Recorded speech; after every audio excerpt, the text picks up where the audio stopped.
Realm presents Tales Beyond Time, Episode 26. Greetings, fellow travelers, and welcome back to Tales Beyond Time, presented by Realm. I'm Marco Palmieri, your guide into another amazing adventure.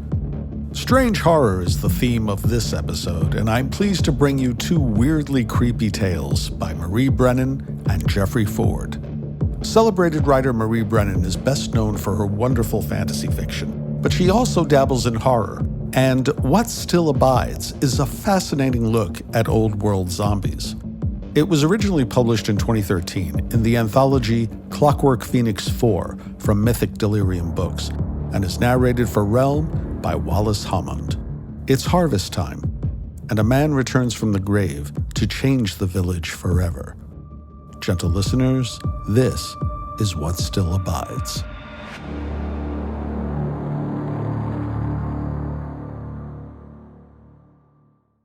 Let me tell a tale of my father's kin, for in me runs their blood, and so to me falls this burden, to keep the knowledge, the old thought, the shape of how it began, as my father gave it to me.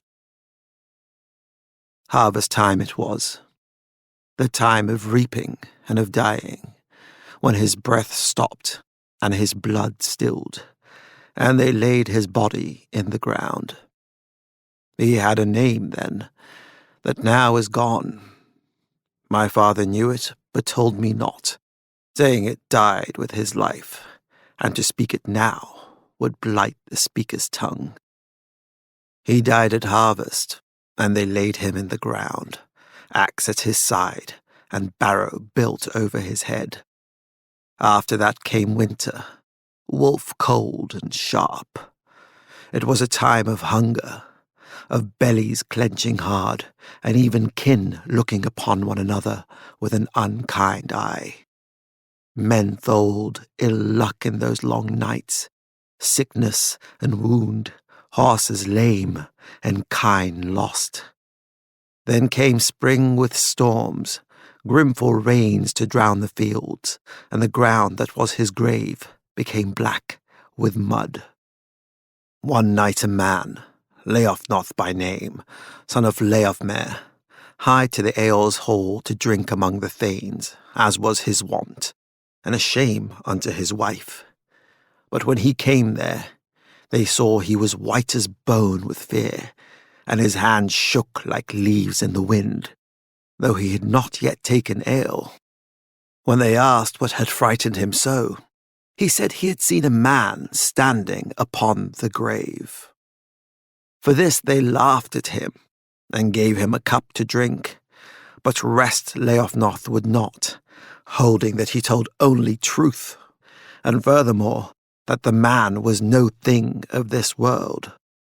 And so, in the teeth of a storm, 3 men rode out to see of what he spake.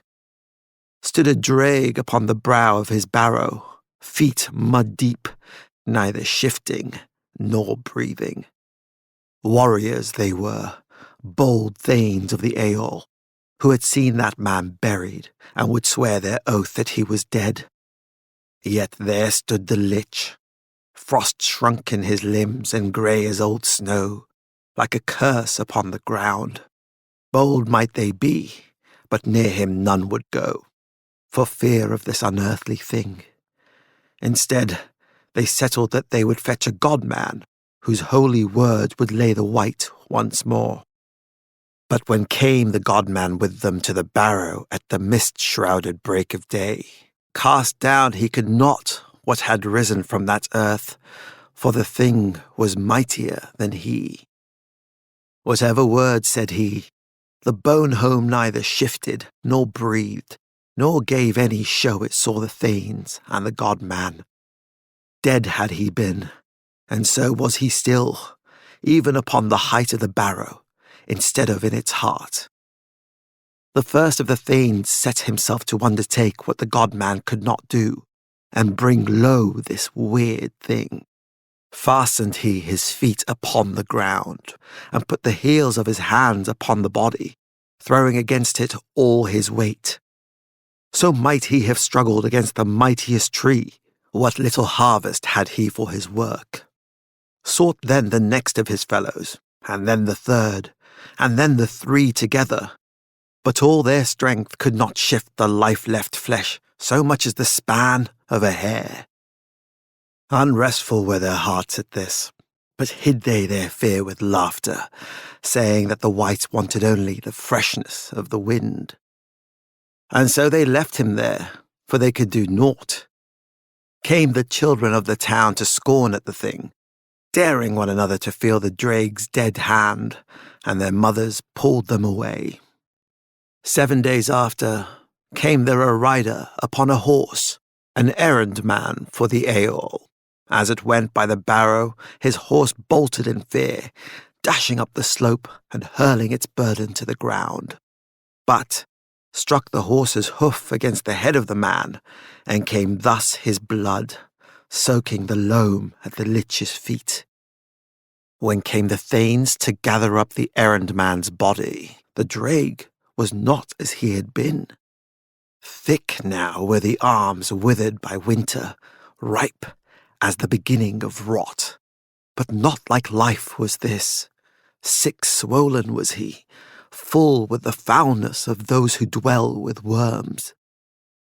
Among them were none with will enough to strike the wight. Frightened, left they the errand man where he lay, and rode back to their hall. Then went out word from the Aeol that he would give rich gold to the man who rid him of this wicked thing. To this call came Ashwolf of the East, a warrior bold, whose deeds men heard in tale and song, and said that his sword would cut down what the god-man's words could not. Therefore went Ashwolf to the top of the barrow with his sword in his hand to meet the risen wight. Dry was his mouth, and cold his blood at seeing dead flesh stand, but held he to his meaning and his end, lest he shame himself and his good name lose in the eyes of his fellow men. With keen edge he cut, striking at the sticks of the wight, and meat and bone gave way before his blade. But fell too the sword from Ashwolf's hand. Stopped had his heart at the start of his strike, and now he lay dead beside the drake. For Ashwolf was great mourning and great thanks that he had freed the folk from their fear. To his kin gave the Aeol the plighted gold and mead besides, for the loss of their fellow in so worthy a work. The wight his men graved in the ground once more, and gave yield to the gods that he should not leave another time. But when waned the moon, stood the shape again on the height of the hill, the drake as he had been. Darker then were the days, grey the sky with clouds, and colder waxed the wind even as the summer grew. Came again the god-man, and 4 strong men with him, weaponed with whitethorn. For then was it the month of 3 milkings, and with the wood of that month might they steal the strength that fed his soul. At the god-man's reed bound they the bone home and broke it from the earth, and once more laid it down where it should keep. But in this doing, pricked the thorns of the wood into the men's hands, so that their blood fell onto the skin of the wight.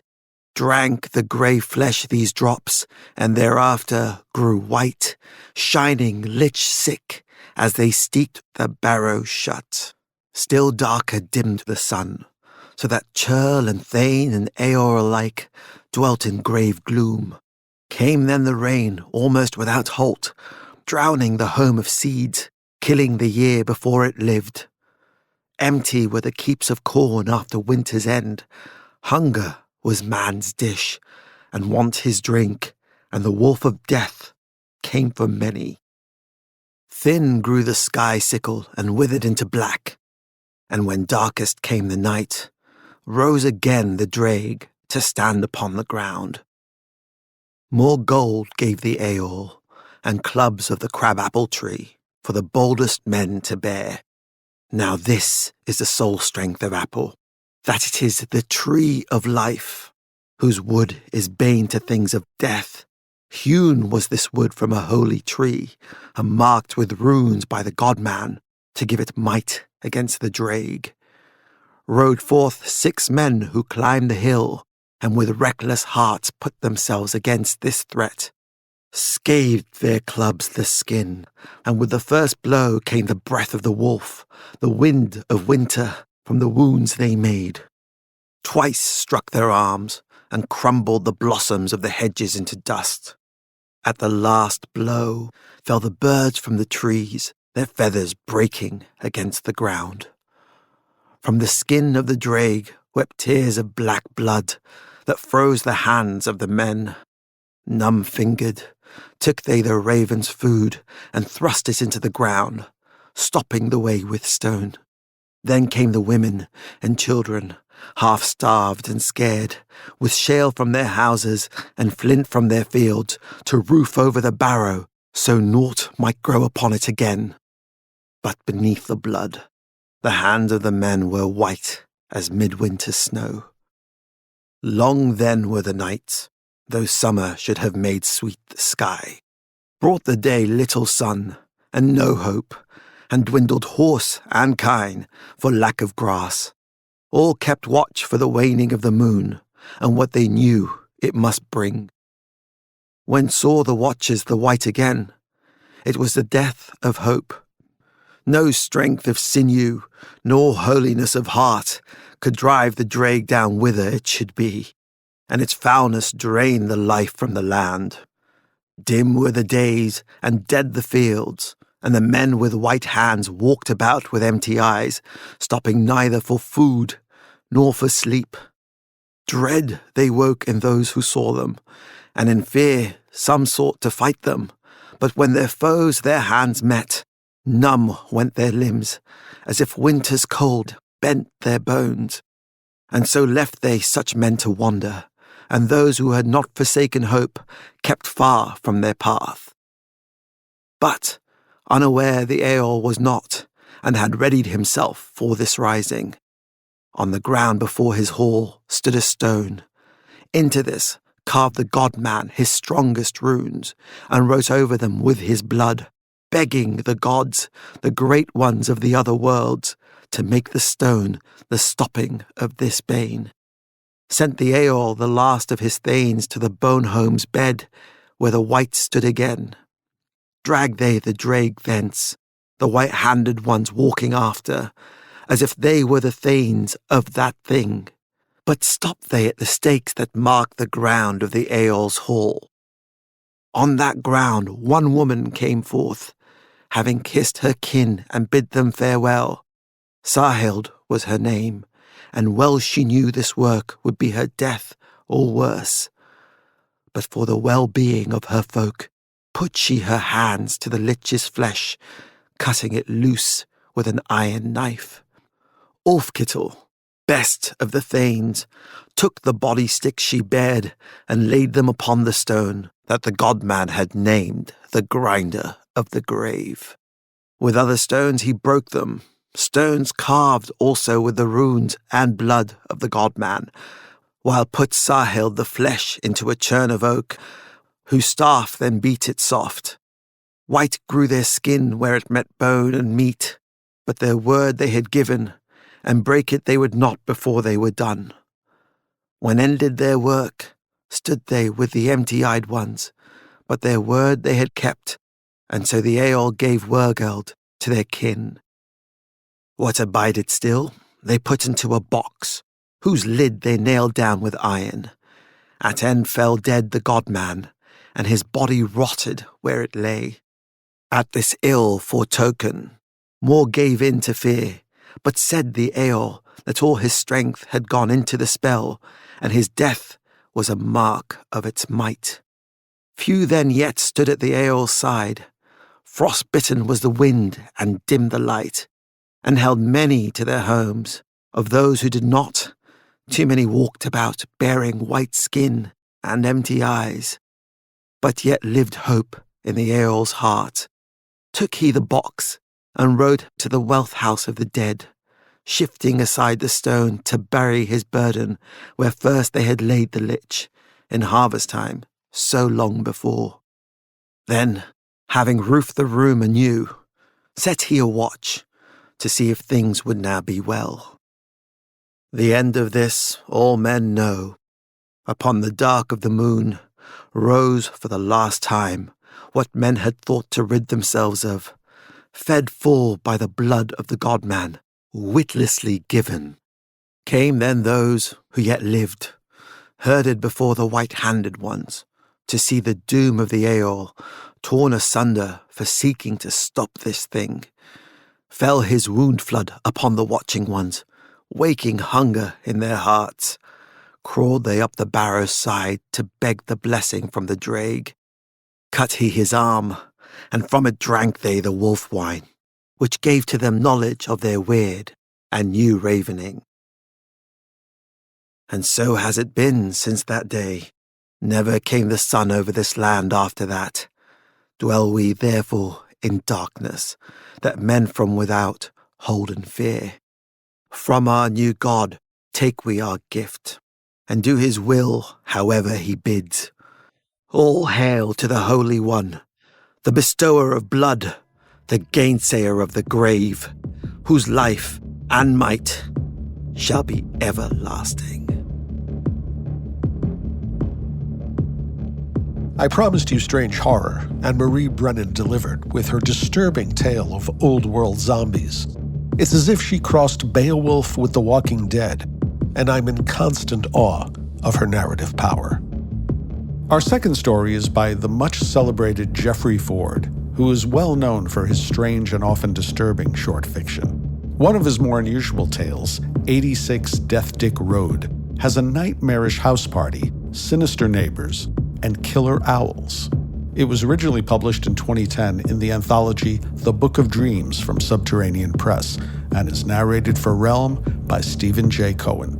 The setup is simple enough. A man and his wife attend a party to meet the smartest man in the world. Please enjoy 86 Deathdick Road.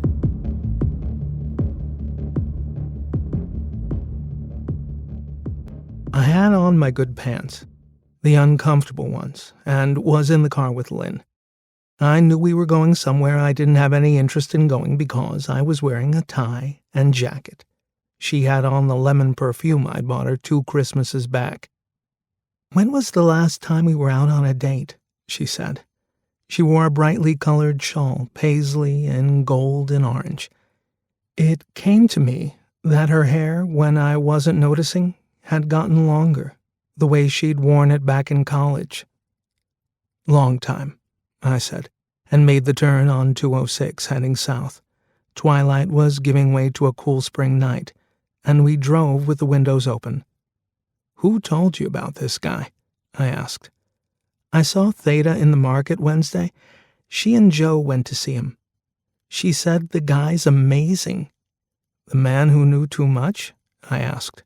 "No, he's the smartest man in the world." "But, come on, $50 to behold his brilliance?" I said, and sighed through my nose. "Don't be insipid," she said. "You can ask him anything, and he knows the answer." "I could stay home and get that on the internet, for free," I said. Her smile went to a straight line. "Before things could get rotten," I said, "how many questions do you get to ask?" It was all I could think of. "Everybody gets 1 question," she said, staring through the windshield. "What are you going to ask him?" "Why you're such a turd?" she said. "What did Theta ask him? 2 + 2? "She asked him if she was ever going to have a kid." "It doesn't take the smartest man in the world to answer that one," I said. "She's 50 if she's a day." He told her no, but after he gave his answer, she said he got up from his throne and walked over to her table. He shook hands with Joe, and then, leaning over Theta, the smartest man in the world, cupped her left breast with his right hand and whispered, "Know this." She said she felt a spark inside her that went straight to her brain and exploded. That's what she said. She started crying. The audience clapped. The guy returned to his throne and took the next question. "Know what?" I asked. "I don't know. said Lynn, and laughed. We drove on, listening to the radio, neither of us saying much except for me wondering aloud if there was going to be any booze involved. Lynn gave a curt no, and then said, "Okay, you have to slow down here. We have to look for a dirt road going into the trees up on the left." "What's the address?" I asked, easing down on the brake. She lifted a piece of paper off her lap and unfolded it quickly.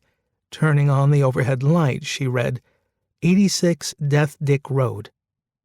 Suddenly, I was almost past the entrance in the trees. I slammed on the brakes. There was no other traffic behind us, so I backed up a little and made the turn.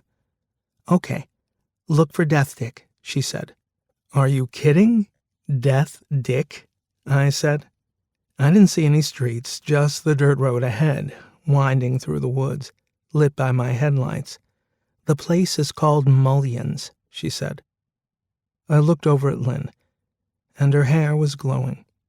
When I looked back at the road, we were driving on asphalt through a posh suburban neighborhood of McMansions and landscaped lawns.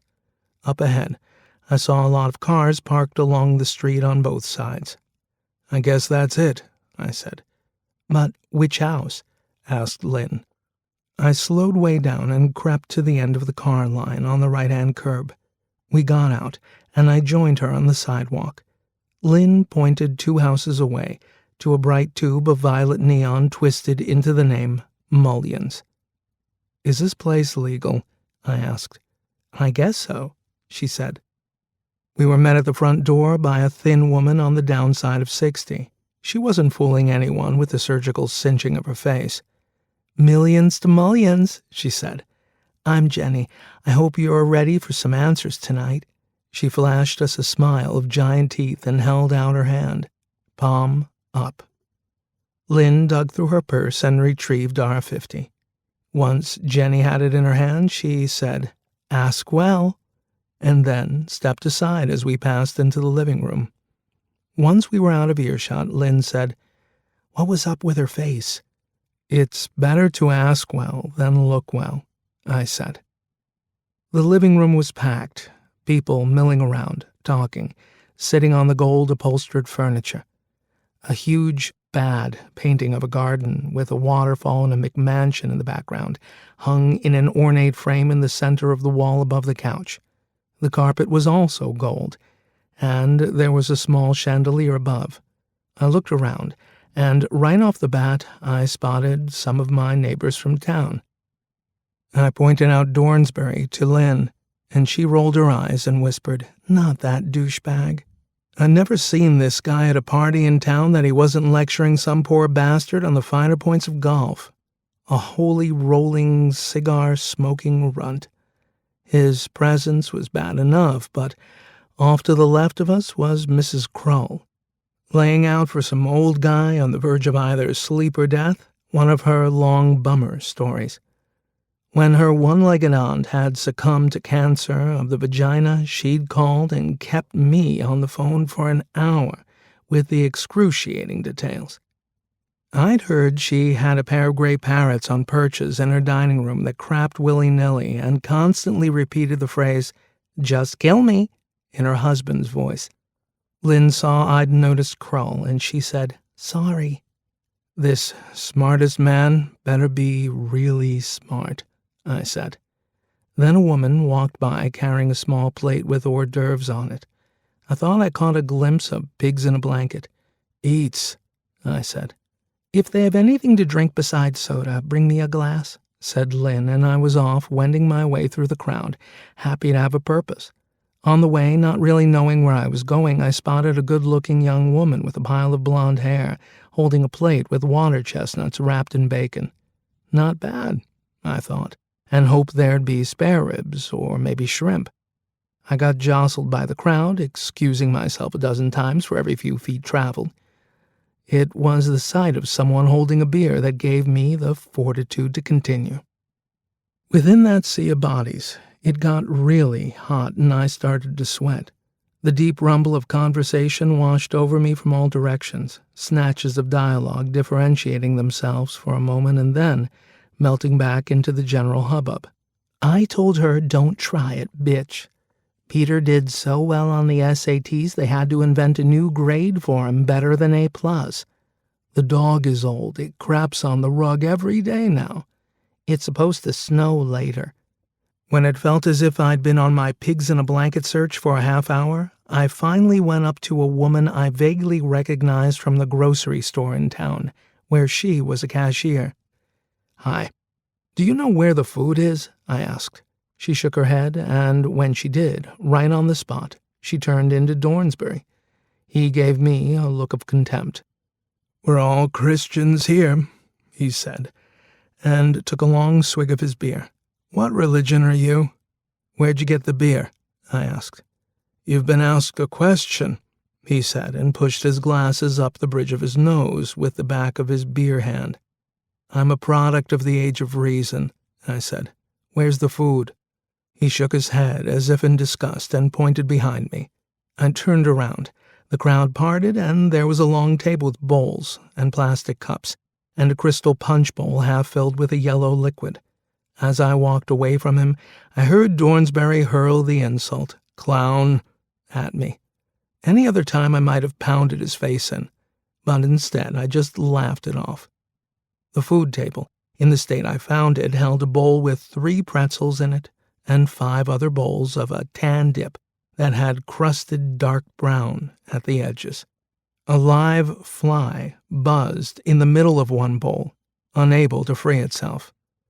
"That'll be a fossil someday," said a voice behind me.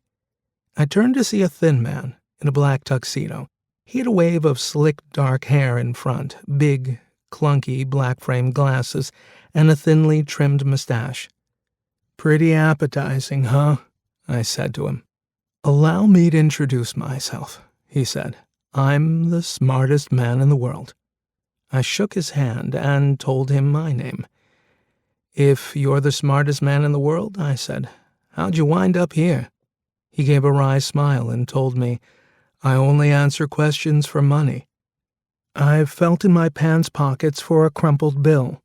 Taking it out and flattening it for him, I said, $5 if you can tell me where I can get a beer." "5 won't do it," he said. Now he had on a top hat and a cape and looked like Mandrake the magician with glasses. "But 5 will get you half an answer." I handed him the bill. "I'll take it," I said. "You've got to go through the kitchen that way," he said and pointed. "Once you're there, go out the side door onto the patio. That's all I can afford to tell you." "A steep price for some pretty thin shit," I said to him, and couldn't believe I was getting belligerent with the smartest man in the world. There was something exhilarating about it. "When your wife asks her question later," he said, "after I answer it, I'm going to kiss her and slip her the tongue so deeply I'll taste her panties. She'll see God, my friend." He tipped back his top hat and laughed arrogantly. I picked up a crusted bowl of dip. "Touch my wife, and you'll be the deadest man in the world," I said. Then I threw the bowl at him. He ducked at the last second, and the bowl flew into the face of a heavy-set older woman in a sequined gown behind him. Tan goo dripped from her jowls, and the bowl hit the wooden floor and shattered. For a moment, I wondered where the carpet had gone.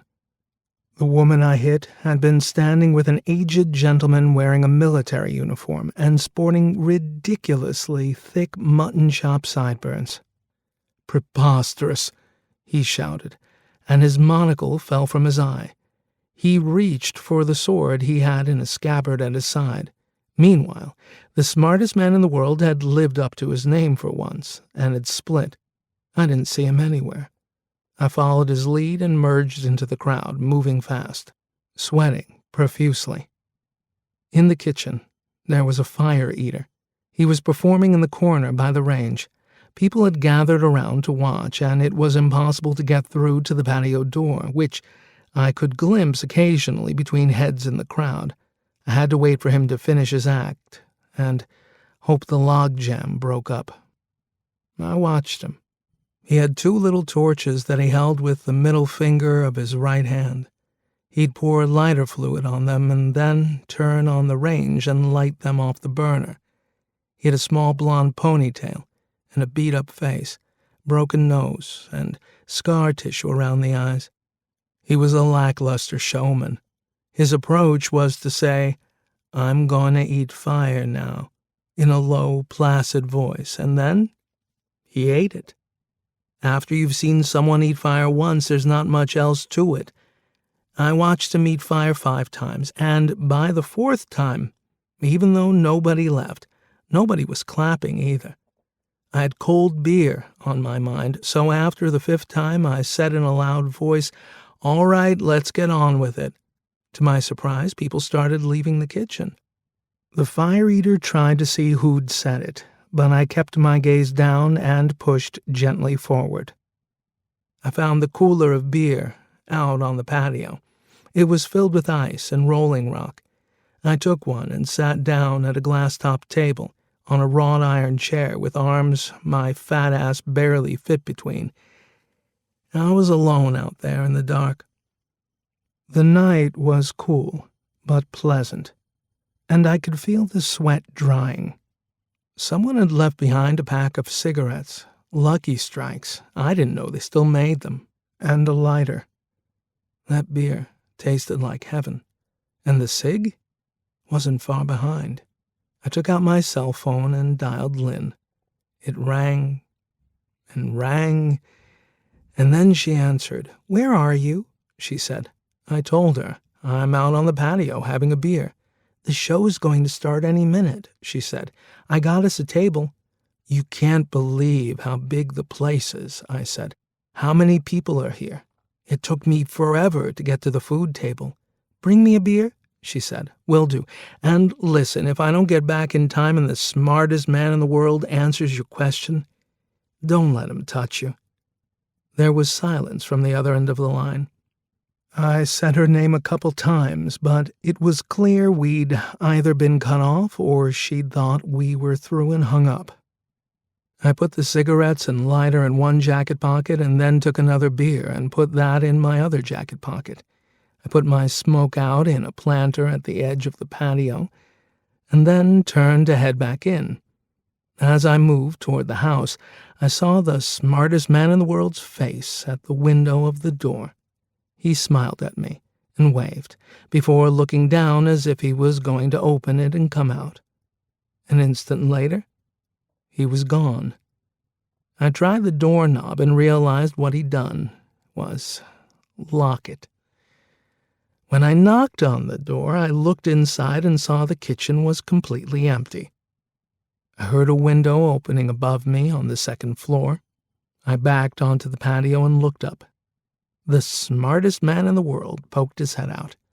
He was again wearing his top hat. "Perhaps like in Chaucer's Miller's Tale, you can climb up here and kiss my hairy ass," he said. "Let me in," I said. "There's a reason they call me the smartest man in the world," he said. "The show starts in 10 minutes.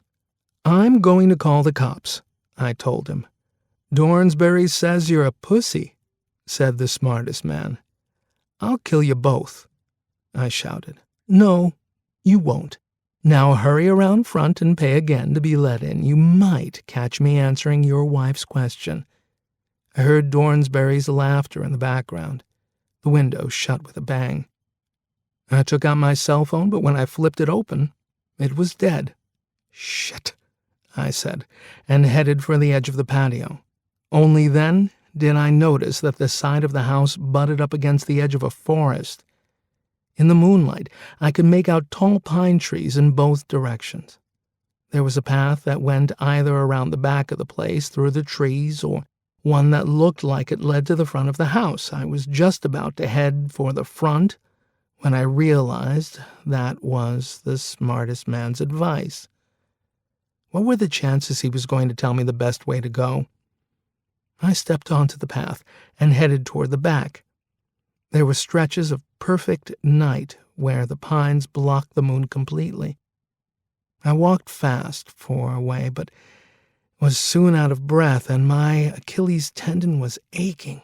So I slowed down. Just then, I noticed something on the side of the path, like a lectern. I stepped over to it. It was a chest-high stand with a plaque on top, situated at an angle. There was something written on it. I took out the lighter, flicked it, and quickly read the plaque. It said, "Beware of owls. Mullins is not responsible for any damages or deaths caused by owls." I flicked the lighter again, and this time noticed that beneath the writing there was an etching of a large owl in mid-flight, grasping in its talons the severed head of Jenny, the Mullins hostess. "Killer owls?" I said aloud. A stiff breeze blew the flame out, and it felt more like autumn than spring. I noticed the path was strewn with fallen leaves. "That's ridiculous," I said, and started walking again. 2 minutes later, I wrapped my hand around the neck of the beer bottle in my pocket and took it out to use as a club. "Fuck those owls," I told myself. "I have to get back to Lynn." I put on as much steam as I could manage, and with almost every step, the tendon in my left heel got worse. "She'll never let him touch her," I said to myself. "If he tries, she'll punch him in the face and break his glasses." I hobbled a few more yards, and then thought, or will she? That's when I happened to look up and notice the pairs of yellow eyes trimming the trees like dull Christmas lights. They were everywhere. My knees went weak, and my heart began to pound so hard I could hear it in my right ear. I desperately wanted to run, but knew I wouldn't get far. Instead, I crept forward, trembling, praying they hadn't noticed me and wouldn't. In whispers like a novena, I recited the theme song to the afternoon television cartoon of my youth. Tobor, the Eighth Man. I got only as far as "The FBI is helpless, it's 40 stories tall," when a shrill screech tore through the dark. An owl's flight is silent, but I heard the beating of their wings in my mind as they swooped after me. The breeze picked up, and I pushed against it, trying to run, waving the beer bottle over my head and ducking. It was like running through water. I felt their talons at my back and what hair I have. Feathers whipped my cheeks. I tried to scream, but it came forth a long, breathy fart. Just when I thought I was finished, I collided with another person on the path, and for some reason, the owls miraculously retreated. I lit the lighter to see who it was, and only when I saw it was Mrs. Kroll did I realize she'd been talking the whole time. There was a glassy, vacant stare to her froggy eyes. Her lips were moving, and she was in the midst of the story of her one-legged aunt. I gathered my wits, walking alongside of her, and said, "Mrs. Kroll, what are you doing out here?" She moved steadily forward, staring straight ahead as if in a trance. All the time the words spilled out of her. It came to me, not as a thought, but as a feeling that it was precisely her grim tale that kept the owls at bay. They were above us, and to the sides, everywhere, but they didn't stir from their perches. Occasionally one would hoot in the distance. A feather would fall, but they wouldn't attack. When she was finishing up the story of her aunt's demise for the first time in my life, I hoped she had another one ready. There was a mere half-a-breath pause before the next pathetic tale was born. She spoke about a couple she knew from her old neighborhood. Nice people. They had 3 kids. They all went on a vacation in upstate New York. They drove all day and into the night. Here she went into the details of the family, and time seemed to pass in a whirl before I again picked up the thread of the story, with the father pulling over on the side of the road to take a piss. They were on the interstate. He got out, told his wife he'd be right back, and then, mounting a small hill, disappeared over the top. "Some time passed," said Mrs. Kroll. The wife started wondering, "How long will my husband piss for?" Finally, after almost 20 minutes, she told the kids she'd be right back and to stay in the car. She went to look for her husband. Up the hill she went in the dark. The kids were alone in the car and probably eventually got scared when their mother didn't return. I noticed that all around us as Mrs. Kroll ground out her story with relentless persistence, the owls were keeling off their branches and falling to the forest floor. I knew in my heart that it was my neighbor's tragic droning that rendered them insensate. Right over the rise of that small hill, unbeknownst to him and her, was the edge of a cliff. Both hadn't seen the edge in the dark and had fallen 200 feet to their deaths, she said. The owls fell like pillows, hit the ground with muffled thuds. Every now and then there was a weak squawk. Then, the kids, said Mrs. Kroll, one after the other. First the oldest, a boy, Kenneth, who was in my Robert's grade. He was a mean-spirited kid, and then the middle one, the sister, she was adorable. They each went looking in their turn, and each fell to their deaths. They probably screamed in terror, but no one heard them. Maybe they landed on their parents, but it still killed them. Mrs. Kroll's story was making even me dizzy. It appeared that she had subdued the owls, so I worked up the courage to escape her. Then the last child, little Freddie. I have a photo of him in shorts and a collar shirt with a small bow tie. I could just bite those cheeks. He went next up the hill in the dark, but he was my little genius and figured out what had happened. He ran to get help. Well, at least little Freddie made it, I said, and veered away from Mrs. Kroll, right off the path and directly into the trees. At the moment, I didn't care where I was going. I stumbled in a rut between two trees, still lightheaded. The last thing I heard Kroll say as I groped blindly through the underbrush was, he ran out onto the highway to flag down a car, and the driver didn't see him till it was too late. I tramped unsteadily forward, kicking downed owl carcasses like empty birthday piñatas out of my way. Mrs. Kroll's sad bullshit had sucked their life.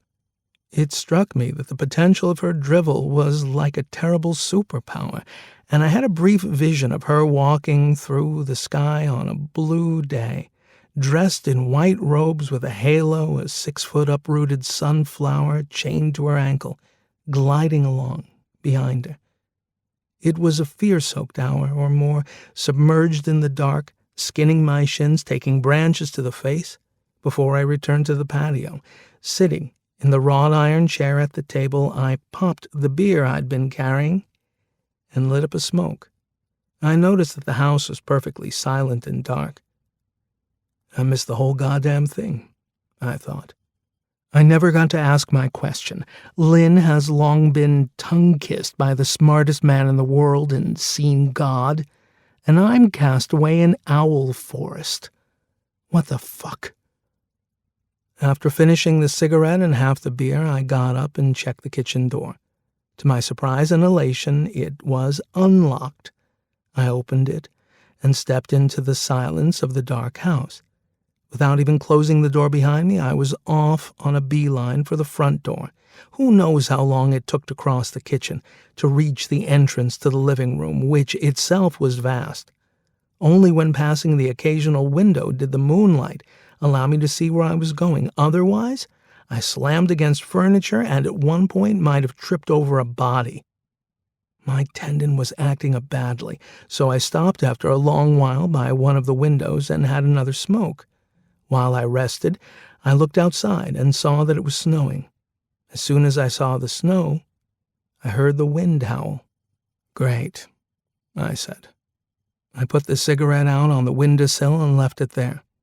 No more than a dozen limping steps later, I collided with the edge of the food table and got a thrill to know I was making progress. A little way after that, I saw small, intermittent bursts of flame in the distance.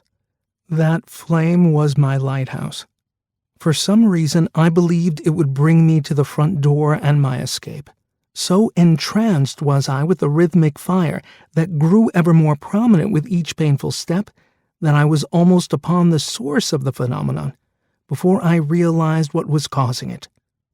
The scene suddenly materialized out of the dark no more than 6 feet in front of me.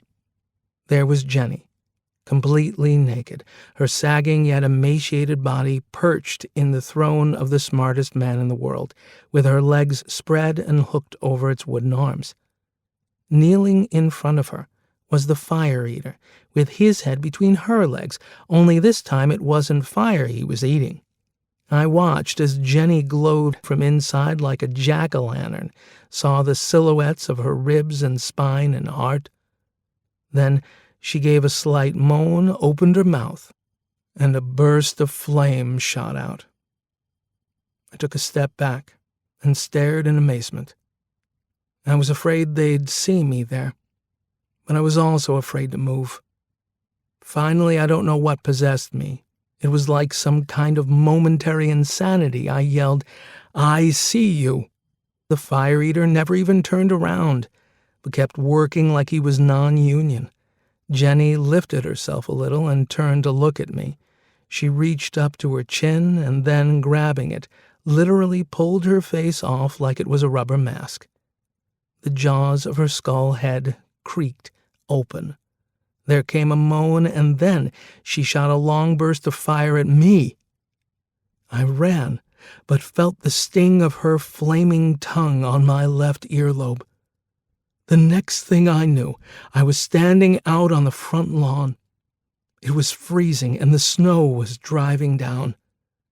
I passed the neon mullions sign, no longer lit, on my way to the street. I shivered, huddled inside my suit jacket, the collar flipped up and doing nothing for me. Heading in the direction Lynn and I had initially come, I had no idea where I was or how to get home. There was a considerable chance I might freeze to death. In my desperation, I was going to give my phone one more try, and when I looked down, I saw Lynn's shawl half covered in the drifting snow. I picked it up and put it to my face. On a sunny Halloween 32 years ago, we took a bottle of tequila and climbed a mountain. At the top, there was a rundown shack. Inside, there was a metal bed frame, a 3-legged chair with a frayed wicker seat fallen in the corner, and a warped desk with a rash of pale fungus. Dead leaves and brittle news pages littered the floor. The door hung by one hinge. There was broken glass beneath the single window.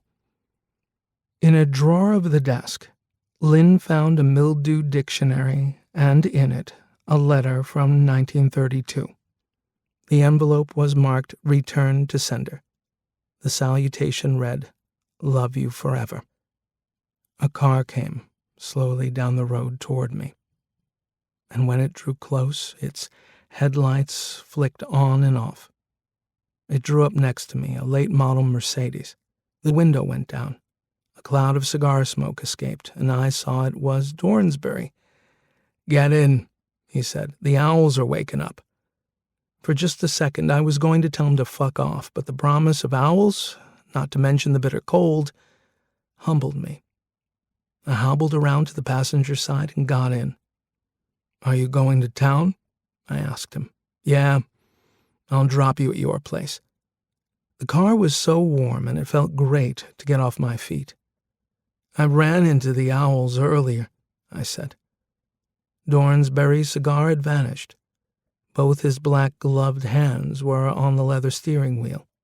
He seemed affable, like some whole different Dornsbury I'd never met. "I told Jenny," he said. "You gotta poison those fucking owls. What a liability." I told her, "What eats owls? Get some of that, like weasels or something, maybe a wolf, whatever." "They seem put off by Mrs. Krull," I said. "Well, nobody said they were stupid," said Dornsbury. "They're just mean as hell. I was back in the forest tonight, scared out of my wits they'd catch me. I've been bitten by those things before. Luckily, for some reason, every one of the little bastards was knocked out. I stole 2 of their eggs." He reached into his pocket with his right hand and brought out a large brown egg. "Take this one," he said. "What the hell?" I took it and put it in my pocket. "Thanks," I said. "Each time it lays, every she-owl drops 2 eggs, no more, no less. It is said that if you place one of these eggs in the hand of a sleeping woman, she will tell you only the truth. Have her hold the other, though, and she will tell only lies." "Where'd you hear that?" I asked. "The smartest man in the world told me," he said. Just his name set me off. I had a thing or two to say to Dornsbury about the smartest man, but before I could launch into it, he said, "Here's your place." I looked out the window and saw my house, a snowdrift going halfway up the front steps. The sight of it almost brought tears to my eyes. I opened the door and got out. "Thanks," I called back and shut the door. I took a single step when I heard the passenger window slide down. Turning to see what was up, I caught a glimpse of Dornsbury flipping me the bird. "You're such a pussy," he said, revved the engine and tried to peel out in the snow. The car shot off down the street sideways on the ice, righted itself for a moment, and then crashed into the light pole on the corner. The lights were out in our bedroom. Lynn was in bed, asleep. She lay on her side, her hair not so long anymore, right arm sticking out from beneath the covers. With the greatest care, I eased down on the edge of the mattress next to her. I sat for a time, with my eyes closed, and then carefully placed the owl egg in her right hand. "Did you ask the smartest man in the world your question?" I whispered. Perhaps a half a minute passed before she murmured, "Yes." "Did he answer it?" I asked. "Yes," she finally said. "Did he kiss you?" "Yes." "What was it like?" "His tongue was like 4 hot dogs." "Did you see God?" "No, I saw you, stumbling through the dark forest, lost." "What was your question?" I asked. "If you still loved me." "And what was his answer?" "He said his answer had 2 parts. The first part was yes, and for the second part he got off his throne and kissed me." I almost didn't ask it. But finally I said, "Are you in love with the smartest man in the world?" "Yes," she said. I took the egg out of her hand and got up. For a long time, I stood by the bedroom window, staring into the dark of the falling snow, listening to the screech of the wind. "After all these years," I said, and then spotted out on the street in front of the house a figure trudging by. It was too dark for me to make out the form, but when the egg shattered in my hand, I knew it must be Mrs. Krull. I vowed to become the smartest man in the world as the yolk dripped through my fingers. I do love a story that takes something as mundane as an evening in the suburbs with your spouse among your neighbors and turns it into something nightmarish. And Jeffrey Ford imbues the dream walk of his jealous protagonist with a special twist, populating it with monsters of his own making. Want more horror? Check out Roanoke Falls. It's 1587, and someone is punishing the people of the Roanoke colony with blood. If you have sinned, beware. Or try the horror comedy Black Friday, narrated by Portlandia's Fred Armisen, in which the living dead overrun a big box store on the eve of the busiest shopping day of the year. Both shows are out now and available wherever you get your podcasts. Until next time, whatever dimension you're in, safe travels. You're listening to Tales Beyond Time, created and produced by Realm, your portal to another world. Listen away.